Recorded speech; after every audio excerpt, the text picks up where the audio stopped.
Assalamualaikum warahmatullahi wabarakatuh. Bersama saya Aprilia Puspasari, mata kuliah Manajemen Sumber Daya Manusia, membahas materi tentang penggajian. Pengertian penggajian.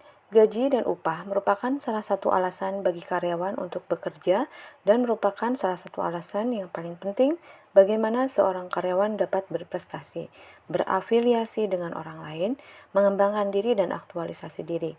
Gaji dan upah merupakan salah satu faktor pemicu masalah yang terjadi antara manajemen dan karyawan, terutama apabila tidak dapat mengakomodasi kepentingan keduanya dengan adil. Dari sudut pandang organisasi, memberikan gaji menjadi salah satu faktor penting dalam meningkatkan kepuasan kerja, memotivasi pegawai, merangsang pegawai baru yang berkualitas untuk memasuki organisasi, mempertahankan pegawai yang ada dan meningkatkan produktivitas. Oleh karena itu, perencanaan atau penentuan gaji menjadi isu yang penting dalam manajemen sumber daya manusia dan harus ditentukan secara hati-hati dan melalui langkah-langkah tertentu seperti yang akan dijelaskan kemudian. Gaji menurut Rifai 2010 adalah balas jasa dalam bentuk uang yang diterima karyawan sebagai konsekuensi dari statusnya sebagai karyawan yang memberikan kontribusi dalam mencapai tujuan perusahaan. Dapat juga dikatakan sebagai bayaran tetap yang diterima seseorang karena kedudukannya dalam perusahaan. Gaji juga dapat diartikan sebagai balas jasa dalam bentuk uang yang diterima karyawan sebagai kompensasi dari kedudukannya sebagai seorang karyawan yang memberikan sumbangan tenaga dan pikiran dalam mencapai tujuan perusahaan. Tujuan pemberian gaji. Ada beberapa tujuan dari pemberian gaji. Pertama adalah ikatan kerjasama. Di sini ada contohnya, kontrak kerja, perusahaan dengan karyawan dan penjagaan kerja. Yang kedua, kepuasan kerja, contohnya upah, promosi atau jabatan, dan asuransi kerja. Yang ketiga, pengadaan efektif, contohnya seleksi, penempatan orientasi. Yang keempat, motivasi, contohnya mendapatkan gaji bulanan. Yang kelima, stabilitas karyawan, contoh, menanam komitmen karyawan terhadap perusahaan dan gaji yang cukup. Yang keenam, disiplin, contohnya kesejahteraan, ketegasan, dan saksi. Pengaruh serikat buruh yang ketujuh, contohnya kenaikan upah, dan yang kedelapan pengaruh pemerintah. Contohnya seperti balas upah minimum, maka intervensi pemerintah dapat dihindarkan.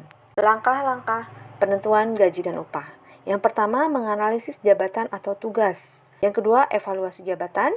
Yang ketiga, tantangan dalam penentuan gaji dan upah.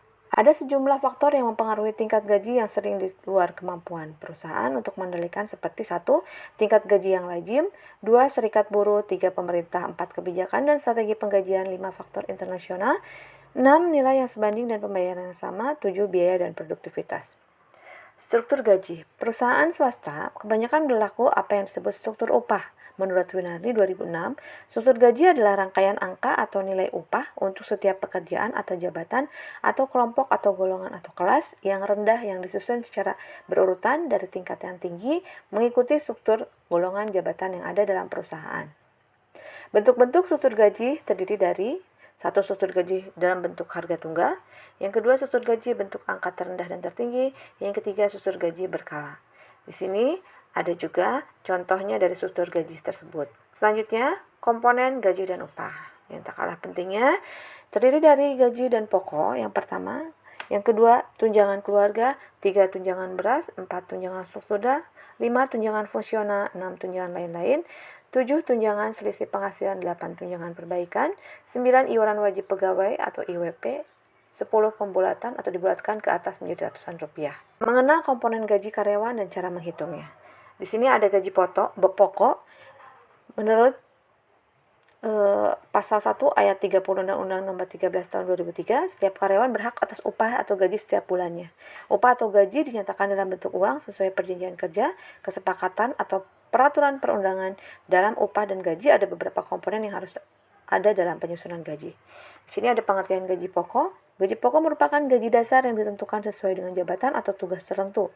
Jabatan mencerminkan tingkat kesulitan dan tanggung jawab pekerjaan yang diemban. Makin tinggi tingkat jabatan, maka makin berat juga tanggung jawab pekerjaan yang dipikul. Kompetensi pekerja pun dapat digunakan sebagai acuan memberikan jabatan kepada seorang pegawai. Ini ada contoh cara menghitung gaji karyawan tetap bulanan di perusahaan swasta, ada contohnya, silakan dipahami. Selanjutnya ada lagi tunjangan, ini masih komponen gaji. Tunjangan merupakan pelengkap dari gaji pokok. Tunjangan lebih berfungsi secara sosial dan juga berfungsi insentif. Ada contohnya juga. Lalu ada juga potongan. Di sini potongan biasanya dapat diambil ketika ada beberapa hal terkait dengan pegawai. Berbagai macam potongan yang umum diberlakukan antara lain potongan pajak penghasilan atau PPh, potongan iuran kesehatan, potongan iuran hari tua, dan lain sebagainya. Ada juga contohnya, silakan difahami. Ada uang lembur. Uang lembur adalah upah atau gaji yang dibayarkan karena bekerja di luar waktu jam kerja secara resmi. Upah lembur juga bisa ditambahkan untuk melengkapi gaji total yang diperoleh pekerja. Contoh lembur harian kerja, lembur akhir pekan, dan lembur hari libur nasional. Ini ada contohnya juga, hitungannya termasuk perhitungannya. Akan nanti kalian pahami. Ada juga contoh kasus soal akan dicoba dikerjakan. Sekian dari saya, terima kasih. Semoga bermanfaat. Wassalamualaikum warahmatullahi wabarakatuh.